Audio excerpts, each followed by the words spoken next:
বছরের অন্যান্য সময়ের তুলনায় ঈদুল আজহায় মশলার চাহিদা বেড়ে যায় কয়েক গুণ। সুযোগ বুঝে বাড়ে দামও। দোকানিরা জানালেন, এলাচ কেজিতে ৩০০ টাকা, লবঙ্গ ২৫০ টাকা, জিরার দাম ৪০ টাকা বেড়েছে। ক্রেতারা বলছেন, দাম বাড়লেও বাধ্য হয়েই কিনতে হচ্ছে তাদের। ঈদ উপলক্ষে দাম বাড়ছে, এর আগে বাড়ে।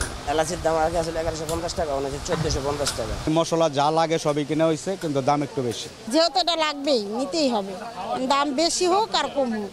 বেড়েছে আদা রসুনের দামও। আর আমদানি কম থাকার কথা বলে বাড়তি দামেই বিক্রি হচ্ছে লবণ। আদার দামটা বেশিরভাগ বাড়ছে, ১ কেজিতে ৭০-৮০ টাকা।